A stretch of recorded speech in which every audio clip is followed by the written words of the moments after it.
Hey, brother. Hey brother, how are you doing, man? I'm good. Nice to see you. Nice to see Same here. Same here. How you doing? Good, good, and you, man. I'm good. I'm good. We're having a very unusual morning here. It's snowing big time. Wow. Wow. Right. Something that Right. doesn't never Happen really never often. happens here. I can imagine. I can imagine. Gong xi You fa chou. Gong Xi Pa Tai. But good. You actually still remember something. Yeah, yeah. Wow, wow. I also remember that you said that you've lived in China, or was it Asia or something like that? Yeah, I lived in Indonesia for almost 2 years. But I Oh, went to Hong Kong and stuff. Yeah, yeah. I and love things it. like that. I love Asia. Right. Right, we're about to start. Uh-huh. We'll keep it rocking. This I know that this is going to be a very interesting episode. And I'm excited. I'm excited to have you on here. Um So let's just start with like a basic introduction to you as a person, as a creator, and just a general brief introduction about you, so that people who are listening will have an understanding of who this amazing person is. Well, before anything, thank you so much. I'm super excited too, and thank you so much for having me, Tayo, in your podcast. This is fantastic to be here with you. I'm Ruben. I'm from the channel Topic Ruben, and I'm a very young creator. Uh, I just love, I love film. As I say in all my videos, I love filming and creating and music and living happier every day and learn something new every day. For me, it's very important to learn something new every day. And Great. so that's why I'm here, also learning with you. Great. Thanks for that. I think another thing to also mention is that you teach people, you try to help people learn in terms of exploring their creative side, if I believe correctly, which is why a lot of your videos are tailored towards trying to help people learn new things about the whole concept of filming or things like that, right? Well, I believe that sharing is an amazing thing. No? And once I was very young at school, and I discovered that a great way to learn is trying to teach something, because you are obliged to research on stuff, and then you start discovering things, and then of course when you share them with other people, it's a beautiful thing. um, and that's why I love the process of learning and sharing and teaching and all the stuff, man. I love that. Great, great, absolutely. Which sort of brings me to my next question that I've always wanted to ask you. I think you have a unique creative process. Whenever I watch a video, it always feels like a conversation. It's like I'm there with you and we're actually talking. So talk me through what goes on when you're planning, you're writing, you're doing everything. How would you describe the full circle of your creative process? That's an interesting question. When I started YouTube, it was a disaster here, and I've never wanted to delete those videos, although sometimes I feel like, but I leave them there because I think it's a way to see that there have been some kind of progression, no, or some kind of progress and some kind of evolution. Um, and then you start tuning some bolts here and there, and you start finding more, uh, let's say, some kind of style, which I think is very important. I've always liked the documentary kind of style, no. And I think this is something that I don't do on purpose. It's something that comes out like that. For me, I let's say I select a theme for a video, And then usually what I do, this is funny. Usually what I do when I go to work driving, I start talking. And because nowadays many people have Bluetooth in the car, so people don't think that I'm crazy, not talking by myself. People think that I'm having a phone conversation.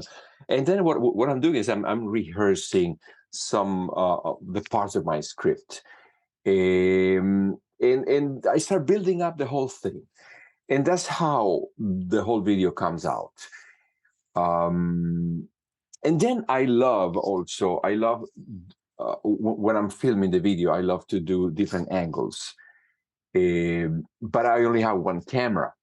So what I do is I record the video twice or three times. No, by the time I'm doing the third time, that take is much better than the first one. No, so uh, I actually I should start by the last one. So when I get to the front headshot, I'm more rehearsed. No, but anyway, it's not something I just discovered here with you talking today. Great. But yeah, Great. I like that documentary style when where you're speaking, you don't say, "Well, this is good because this is good," but uh, you're like having a reflection with yourself, a conversation with yourself, and I believe that that way could be or would be more natural, no? Which is something that we always trying to do, trying to talk more natural to the camera, not so. It's something that I did, I think, in the past, and many people used to tell me, "No, you should try to do it more natural, like when you're talking to me."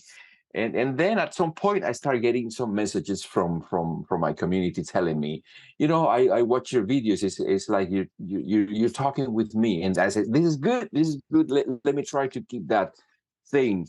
Um, and I don't know. Maybe I'm doing it. I hope so.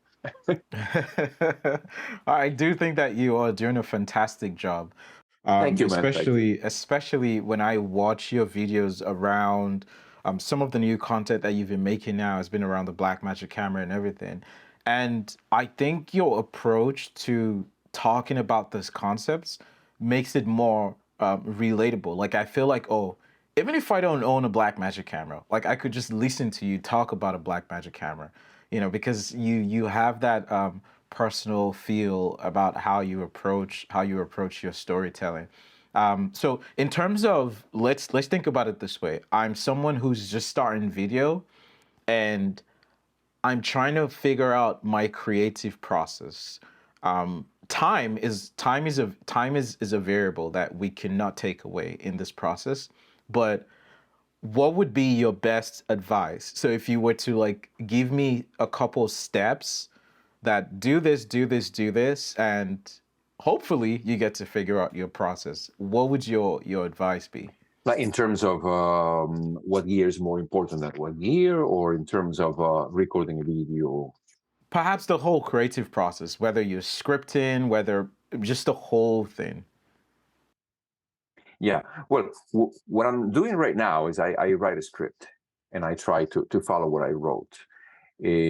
Because before I never did it. And then I used to watch videos and I used to say, how these people can remember all these technical details about it? It's possible. I can't do that. And so what I used to do was I used to record a little piece and then another little piece and then try to, but that's horrible, and editing and takes 10 times more, longer, no time. And so what I do now is I write a script and most of the time I use a teleprompter. But if I were to begin now with this whole creative process, I would have done things completely in a different way from Oh, what I'm doing now. Yeah, like how so? yeah, this is very important, and I enjoyed so much talking about cameras because now I have changed my whole perception of cameras and gear in general.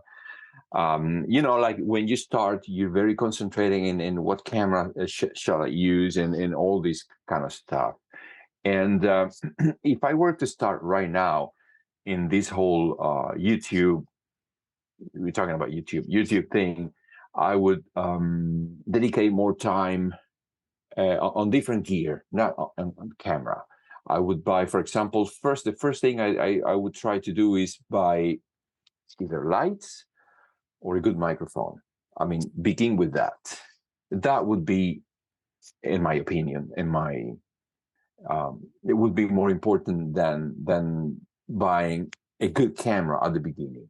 I could, record with my phone, Yeah. and as long as I'm recording outside during the day using daylight, the iPhone or any kind of phone today, it's great. The cameras are very good. Again, when you're recording outside, daylight time, etc. But audio and lights are so important. And then, I and then, yes, think about the camera, think about also the software you use for editing is important, and try to master that. But the use of light, for me, light, as I've said in some of my videos, shapes everything we see. You see a mountain very early in the morning, in the midday, in the afternoon, summer, winter, it looks different every time. And that is because of the light, how light reflects on those places is what we see. And so what we see and what we hear is very important. And we can create a masterpiece by using using lights in a very accurate way, in a very good way. And the funny thing about that is that I compare that to harmony. My background is music. So I compare that to harmony. Harmony is like science. And when you study harmony, you can study everything and you can learn everything about harmony. And that's it. You know everything. Exactly like lights, like using lights. The thing now after is how you use that harmony, exactly how you use that light, where you put it, and what combinations you do, because nothing is right or wrong. I mean, in harmony, there are things that are wrong, but the thing is, your talent comes after your charisma and how you use those things, and that's the whole thing. So Wow. there's no formula. It's just I do like your comparison of harmony and how you see lighting as something that brings the pictures together. Because I mean, it is true. If we look at the concept of film, of moving image, it's basically pictures that move, and light is a very critical factor in that. But you also mentioned something, which is that your background was in music. So how did you go from music to film? Because I probably have never told you this before, but I sort of have a similar background. And I sort of moved from music to video. But I want to hear yours. How did you transition from music to video? well, maybe that's why we're here, because we have similar backgrounds. Sorry, I did a video long time ago. It was actually my first attempt to make a short film, and it's full of mistakes and stuff, but the content is very interesting. I took it from a book. I i, I read a book about happiness, and because I believe that this is one of the purpose of us on earth, to be happy and to make other people happy. And I was trying to see, what makes me happy, and what makes you happy, and what makes all us happy. And it's a tough question, because some people think, well, happiness is just a state of mind. Happiness is not real, and things like that. You hear that all the time. But then there's a person that I wouldn't I could I couldn't pronounce his name because it's a very difficult name to pronounce. But I will send you the link. And he studied psychology for like 50 years. Wow. And yes, and at the end he come to the conclusion that the things that make us happy are the things that made us concentrate on a prolonged period of time, and things that challenge us. And as you as you get older, you need to find new things that, of course, you like, and that will be challenging for you. And those things will consume a certain amount of time, uh, uh, and you will have to concentrate on doing those things, you know. And so, for me, music was my life. You know, I studied music in Cuba. I was born in Cuba, and and I did music for a long period of my life. I still do music because, you know, music is something that you never get over, and you will always have it inside you, and becomes a spiritual necessity. So I keep writing my things, etc. But at some point, moving here to Italy, I well, I'm telling you a lie. I've always liked cinema and making films and all the stuff since I was a kid. The thing is that I never had the means. I was never I could never dream to buy a camera in Cuba, or things like that. And when I moved to Canada, I was working in the music industry for 10 years. That was very intense. So I had Mm. no time to think about videos or etc. And then when I moved to Italy, I had a little bit more time after doing a few after going around the world a few times. I arrived to Italy, and then I had more time, and then and then something funny happened, no, which is actually why my channel appear, why my channel was born. I was doing some kind of conferences with people, and it was very interesting. I love doing that. And the second one I did, it was about hygge, which is Mm. a concept from the north of Europe. And 10 people came, only 10 people, because I was doing it in a place where we could fit only 10 people. But I wanted to do like a newsletter every week. And so I asked the people who came, I said, guys, if you give me your email, I will send you a newsletter. So I will update you on the theme that we spoke about, etc. And they did. And I started doing the newsletter. One day, I wanted to insert a video in the newsletter to make it more cool, no? And the program told me, can't do that. You have to do a link to a video on YouTube. I said, huh. So I remember I had an old video. So I had opened a channel, and I had an old video, and I said, okay, I have the channel already. I didn't think about doing a new channel. Brave me. And so I started making videos for those 10 people. And that's how Topic Ruben came to appear. And Wow. then when I started doing that, like I always say, a new universe started opening up to me. Yeah. So I started learning. I started watching. At the beginning, I was watching, I think, only Peter McKinnon and Mari Hapoya's video, and I was so into that. And I said, "Wow, I want to do. I want to make videos like those people over there," you know. And then, of course, you change, and you get Yes. all the taste, etc. But that's how the whole thing started, and that was a new passion for me. So I just wanted to go and film stuff and edit it to see how it looked. The only problem is that it didn't look nothing like those people. And then that was my mission. Why, and then that why is that what drives you to learn To more. learn. Yeah. Wow. Wow. Interesting. It's a really interesting circle. And I think we're very similar in the same way as well, because for me, my music background came from the church, being a preacher's kid. Um, I I was in the choir, I was playing musical instruments, the piano, drums, and a couple other things. And I think it's also important to say, like you mentioned, when you first started, there were people that you were watching, but now you've grown so much that you've been able to come up with your own style, which is now very, very like anybody watches your video, they like this is you. They see you. It's not like a replica of someone else. which is also important to tell people is that, you know what, just start.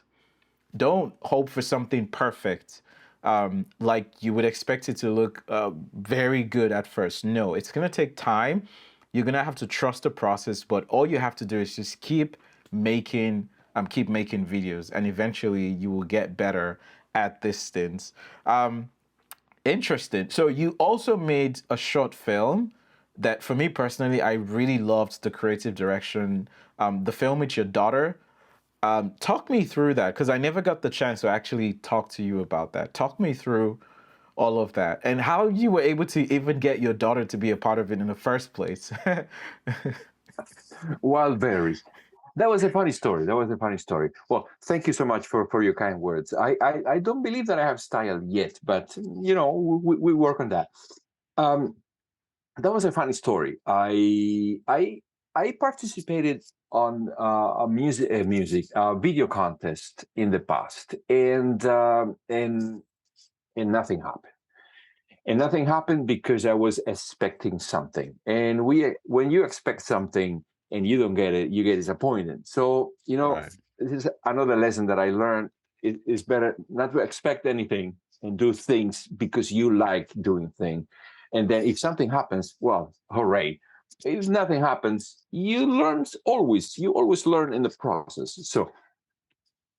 So Motion VFX, which is a great company, and they make awesome plugins for Final Cut Pro and DaVinci Resolve, and I had the opportunity to work with them now. Um, they did a video contest, and I can't deny that the prizes were very sweet. So I say, okay, I'm in, and I want to do something cool. And I don't know, I'm always having these ideas, that always at 3 o'clock in the morning, I wake up and I see the whole movie, but it's very difficult to put them on a video because you see the ideas with all the effects, and I guess I have to learn a lot to be able to do that. But I had the idea, so the idea started getting into my mind, and I started working with it, and but I didn't share with anybody. I didn't share with my daughter because she would be traumatized, of course. So I wrote notes, and I wrote all the sequences and all the stuff I wanted to do. And of course, certain things I couldn't do them as I thought at the beginning because I didn't have a certain tools. But I tried to improvise with what I had. And then I just told my daughter, okay, come here and do this, pa pa pa pa pa, and now you come here. And I have this gun that is not real, of course, but it was a challenge because two things were challenging. One was to do the whole thing, to put together the whole thing, and the other challenging thing was one scene where I wanted to get the reflection of the television. There's an old movie by Mel Gibson, a guy I really like, and Joaquin Phoenix. The film is called Sights, I think, or Signs. I don't Mhm. remember, and it's about some aliens in corn crops, etc. And many of the things that the director did in that movie were reflections from the screen television when the screen television was off.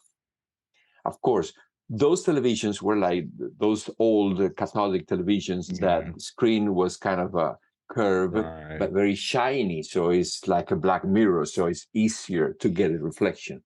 Nowadays, televisions that have, at least the television I have here has a matte screen. So it's harder, no?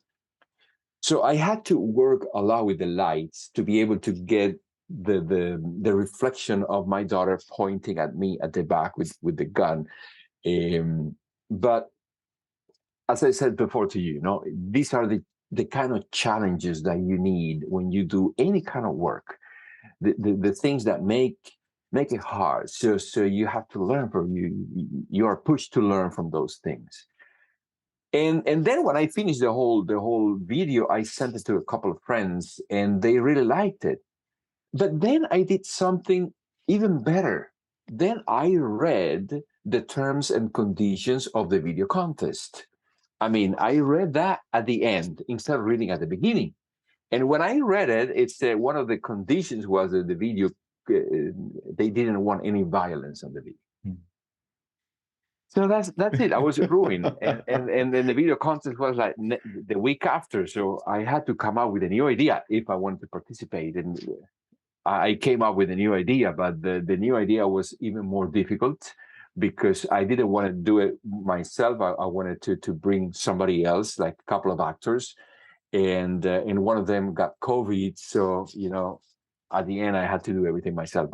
But all I want to say is that it was a very interesting process, and yes, as you, I love making short films, and it's fantastic. I right now I'm writing a very interesting script, but it's like for a feature film. It's something bigger.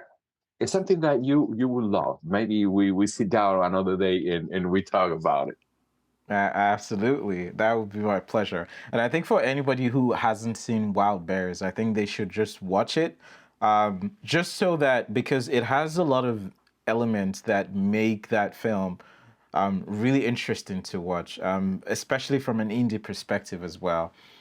So another thing that I also wanted to talk to you about, because I think that you're one of the few people that actually truly understand this concept, considering you're coming from a music background and now a film background, is burnout. Being a creator and getting to that place where you don't feel like making things anymore. Oftentimes we hear this, just make it, even if you don't feel like it, make it. I personally don't like that philosophy because if I don't enjoy what I'm making, I feel it's a disservice to people who are going to watch it. Why should I give you something if I do not enjoy it?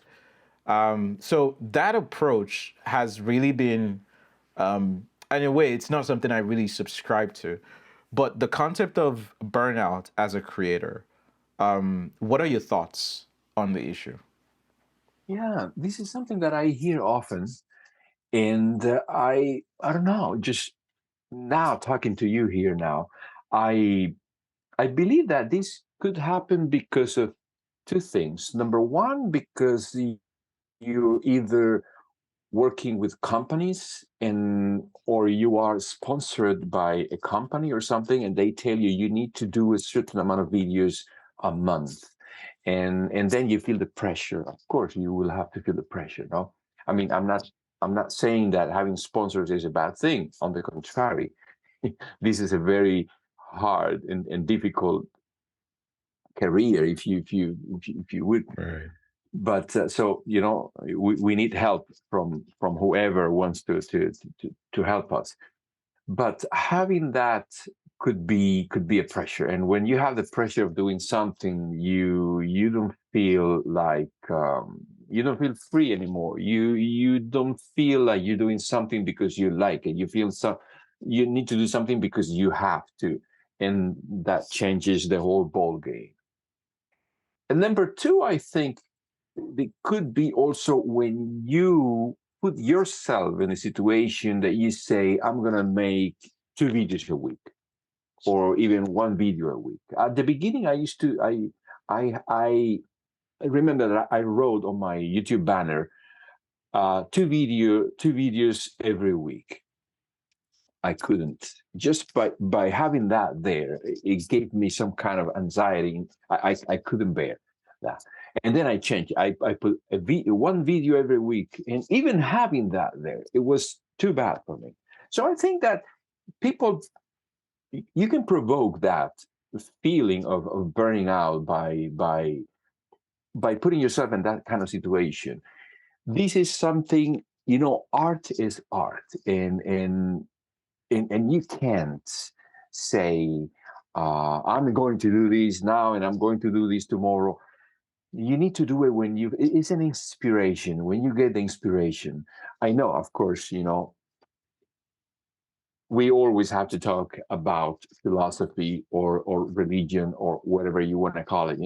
Like Buddha said, it's a middle way, my friend. If you go to any extreme, it's bad. So stay in the middle way. If you feel like doing a video a week, do a video. If you feel like doing 2 videos a week, go for it. But you're doing that because you feel well doing that, not because you have to. The moment you have to do things, I mean, maybe tomorrow will feel like that. But so far, thank God, I'm cool. I'm feeling well. I'm feeling good, and I can't wait to put the camera on the tripod and record my next video, which probably I'm planning to do today. So yeah, this is what I think about burns out. Yeah. I definitely agree with you. I think it's more of a psychological process in terms of creating, and like you say, for some, it has to be inspired. I would say that the only thing that I would maybe add to like what you've just said, because I agree 100% with everything you said, is as well that if you are not right in yourself, that can also cause a kind of burnout. So if you're maybe stressed out, if you are, if you have things that are bothering you or things like that, that will find a way to go into your creative process. Because for me personally, like there are days I wake up and I don't feel like making a video, and that's okay. And there are days I feel like making 15 videos in a day. So whatever, I always use the word vibe. Um, However the vibe comes, I'm gonna roll with that. So it's about the psychological presence, knowing, that, oh, I feel this and I want to do that. And that leads me to the next thing that I wanted to talk about, which I think is interesting. So there's a place I saw on your Twitter, which is a sanctuary for animals. Um, I've always been curious as to so just talk me through that. Where is that place? What do they do? Well, what's it about? Right. This is a very funny story. The place is near to where we live, which is near Rieti, the province here. Um, I'm at about 60 kilometers from Rome, the capital of Italy. And it's a funny story. This was a guy who he used to be a shepherd, and he had, I don't know, a big amount of sheep. And he used to farm them and sell them for meat. But one day he felt bad because he didn't want to do that anymore. He didn't want to kill more animals, although he wasn't killing them, no, but he was selling them to be killed, and he didn't want to do that anymore. So what he did is that he bought again all the sheep he sold. He bought them for, I think, twice or three times the price, and he did a sanctuary in his property. And then he started getting rescuing more and more animals. So this is a funny place because you go there and you see a turkey, you see a bull, you see a little calf, and you see a llama, and it hangs, and all kinds of animals living together. Like you're not used to see a wild boar taking a nap and a little chicken cleaning him on top, no? Or beside the dog, Right. or beside a calf, and the calf is like with the tongue. It's just a funny situation. And of course their cause is to protect animals and to rescue. There's a funny story, or a beautiful story, about a calf called Ferruccio. He gives names to all the animals. And it was a young bull, a baby bull, a calf that was born with a problem in one of his rear legs. And of course, they were going to take him and kill it and sell him for meat. And then the guy rescued, and they took it to a vet, etc., etc. And after even an operation and all the stuff, now the bull is walking perfectly. So you know and it's a nice cause. It's a nice cause, and we're trying to support that cause with these people. Yeah, yeah. Wow. It's definitely an amazing story. When I saw it on your Twitter for the first time, and I remember your caption was something in the lines of, I mean, I'm paraphrasing, but it was something in the lines of animal heaven or something like that. This is, Right. and it just felt, it felt so peaceful. It felt so calm. Also to see the number of people who were there that were in support of this. It just sort of felt, and I think I don't know if it was you who took the picture, and there was a goat right behind you. Just the goat was just there, like, yo, I want a selfie. I want a selfie as well. Yeah, yeah, yeah. So Funny, funny. This is funny also to see how these animals behave. Like it's a very deep and whole story behind all these things, because we have modified so much animals because we consume them, and that when you change the behavior in the whole environment to a natural way, animals are different. For example, we see turkeys and the legs are very swollen like that because they're not used to anymore to arrive to those years. We used to we normally we kill them when they're very young, and then they start having circulatory problems, etc., because they're not used to anymore. So it's like you need to rewire the whole process again, and this is what they're doing. I mean, they're just leaving the animals to live peacefully and live together like that. And it's very nice. And yes, they have many people. They open, I think, almost every Sunday, and people go there, and you can eat what they cook. So that way will would be like a help for them to support, because it has a high cost, and the guy doesn't have a job, so he takes care of the animals, but he still has to pay for food for the animals and for treatment, etc. So this is a nice cause, I believe. right. So the last thing that I wanted us to talk about as well is your professional experience that took you around the world. More like an illumination into how your worldview, how that whole experience has shaped your worldview. Hmm. That's interesting.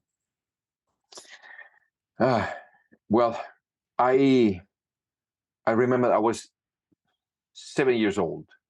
I When I learned how to play the guitar, my brother and I. My brother's 4 years older than me, and then when I was 8, I learned how to play the drum. We learned how to play the guitar by ourselves, but then my father paid somebody to give me drums lessons. And then I had a very intense music youth, like childhood and youth, going to many festivals in Cuba, very, very, very intense. And but then at some point when I finished my high school, my parents told me, no, it's better if you study a career, music, you do it as a hobby, that's sounds familiar for many people. And then I wanted to study architecture, but things are complicated with Cuba, and the career didn't come because there were some kind of a number of careers assigned to each province, and that year that career didn't come. So I said, what do I do now? And well, my mother told me, well, your grandfather was a mechanical engineer, so maybe you should study that. And that's what I did, although I didn't like it. But anyway, I when that finished, I didn't want a job in that because I didn't like it, and I started working in the music. I mean, along my career at the university, I had many groups, and I used to sing at the choir of the university, and I had two other bands that I used to play with, and so when I finished, I said, well, I might as well keep working in that direction. So I started studying music like seriously, and I finished my studies. And when I finished, I started working in a professional band, playing keyboards and piano, and uh, and then was a vacancy for another band, and it was like a conductor, like it's classical music. And then I applied for it and I got the job. But the job, one of the conditions is that I had to study to become a real conductor. So I did, and I became a conductor. Can you imagine Ruben conducting? You can't imagine that. That's funny. That's funny. But I did that. And and then at some point I said, I'm too young to play this music, this classical music. So let's do a popular band, and we did a popular band, and we were very successful in Cuba. But then it came another period of my life where I wanted to go out of Cuba to look for better conditions, etc. And I did, but I couldn't go out with my band because that story was too long to tell you now, and I went out by myself. I arrived in Canada, and that for me was like arriving to another planet, completely different. You can imagine, and many things that you have to face in this new world, and I did as best as I could. Eh, and one of the challenges was to tell people who I was. Um, so you start working for very low salaries and things like that, just to show people that you are able to play a little bit. And then there's another problem that we had, that we usually have in Cuba, is that we are very, very modest. I would say too modest, because we're not used to sell yourself as a product. No, so people used to tell me, "Do you play piano?" "Oh, just a little bit." And I said, "I don't need somebody who plays a little bit. I need somebody who can play." I lost the job. And can you compose a song? Well, just a little bit. These kind of things that after you learn. And do you play piano? Yes, I play, and I can read music, and I can arrange music also. Okay, come do the test. Oh yeah, you're the guy, or you're not the guy, whatever. And and and and then those were like 10 years working in music in Canada, which were very interesting. I played with many people. I think one of the best um, people I played with in Canada, in Ottawa, was with the band called Los Gringos. And fantastic people and fantastic music, jazz. And I had the honor of doing with them an Ottawa Jazz Festival, which is uh, a big thing. Yeah. Yeah, that was amazing. And then the last things I did was playing with Lou Nelson, who's one of the best Tom Jones impersonators in Ontario, Canada. Wow. That was excellent. We were a 5-piece band, and we used to tour, and we did all the casinos gigs in all the casinos in Ontario. Very nice gigs, and we also had the opportunity to play with other people, like famous people who were impersonating Celine Dion, Shania Twain, Rod Stewart. It was very interesting. But then at some point I said, okay, when you're young, you have those those thoughts that maybe they're not the right ones, but anyway, we all make mistakes. And then I said to myself, okay, if at this point of my life I'm not famous in music, it means that I'm not good enough. So I'm gonna change my life. And then we came to Italy, and and then I found a job with the United Nations. And the first job that I found with them, that was the first approach, was through music, because there was a guy who was the chief of the video and media division in one of the United Nations branch, and he did a documentary, and he wanted music for that documentary, and that's how my first approach to them. But then I after I did that, I started working with them as a normal officer, like working secretarial stuff, no assistant, and that's how I started changing my life. And then we got a mission in Indonesia, and we went to Indonesia, and I started working, applying my knowledge of mechanical engineering with ships, and so it was something completely different to what I've always did in my life.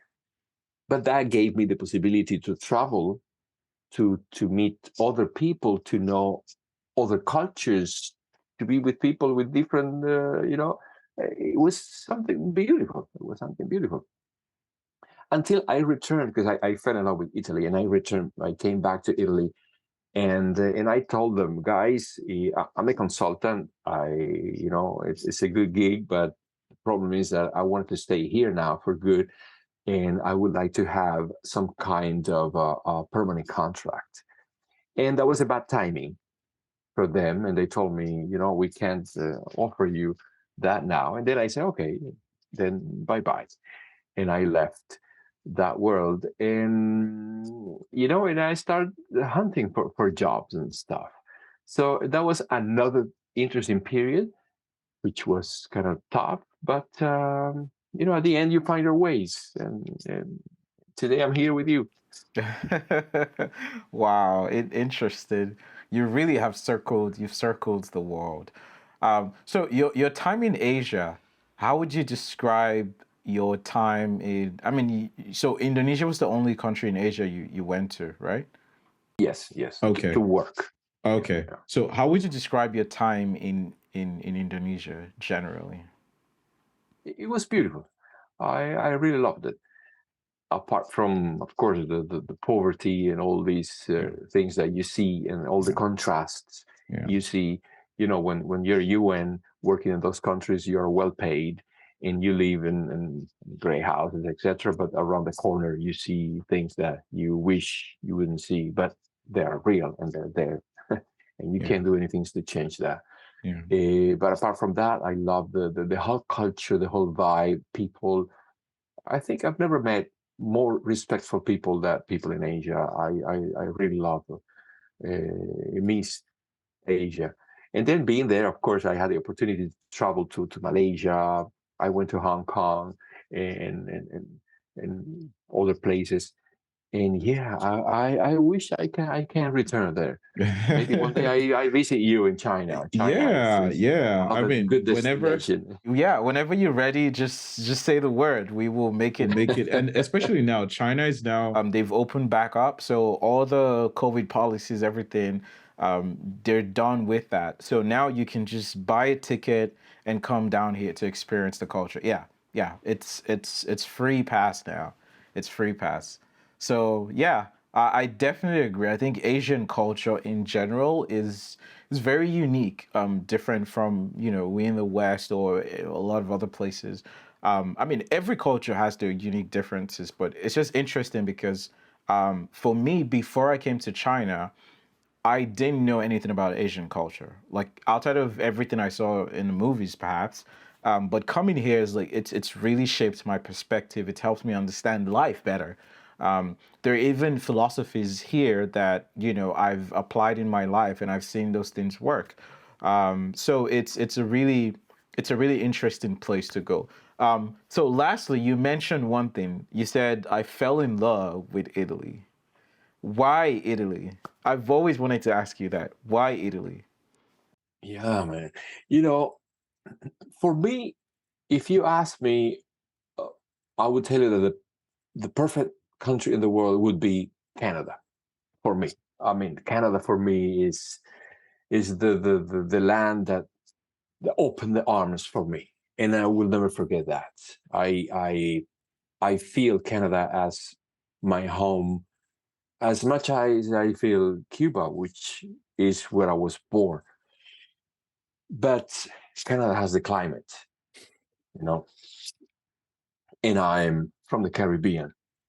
I'm a Caribbean boy, so it was tough. It was tough. And the first winter was beautiful from inside the window. Oh, how beautiful the snow is. But you're inside. Second winter, I had to drive and things were changing. And then after the third winter, you don't count years, you count winters. I've been here for 3 winters. I've been here for 5 winters. But then when I arrived to Italy, I saw something different.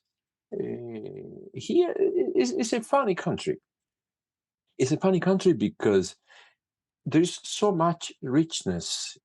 Not only in food, because when I tell you Italy, the first thing you think about is pizza or cheese or And wine. pasta. Exactly. But it's not only that. I mean, it's that, absolutely, but also the richness in languages, the richness in habits. It's a funny thing. You go from one region to another region, and you think that you are in another country because everything, even the landscape changes. So I say, wow. And then, of course, you have the culture and you have the history. And every stone you touch, it's like 300, three, in 3,000 years old. I say, no, I can't believe that. And then the other thing that struck me at the beginning was to see in the center of Rome those little cafes, and you sitting outside having a coffee or reading a newspaper, and you seeing all those people passing by beside the Colosseum or beside, those amazing things. I said, wow, I really, really fell in love. And I thought, I think this is the best country in the world, or one of the best countries in the world to live. Of course. Then after a while, you start discovering other things that are not so positive, because you start living and then you start seeing things that when you're a tourist, you don't see, But nowhere is perfect. But yes, I do like Italy. Absolutely, man. Absolutely. Wow, wow. I think it's also one of the countries that I would love to visit, specifically for the food. Specifically for the food. Right. Well, the same Um, here. You made a call, and I'm here for you. I'm your tourist guide. Thank you for that. So yeah, I mean, it's been a great session to have you on the show today. Trust me, yeah, I've really learned a lot from how you've described your process, your creative process, and your comparison of the flow of music and seeing the whole creative process as an inspiration rather than just a routine. And when I think a lot of people are going to learn from that. So I want to say a very big thank you for coming on the show, for making time out. I know that you're a very busy person. And all of this setup is kind of like in a rush, but thank you very much from myself and all my team members.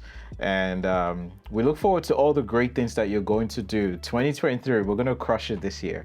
I know that you have, yeah, you have a lot of things in plan, and I cannot wait to see what you're going to bless the world with. I cannot wait to see.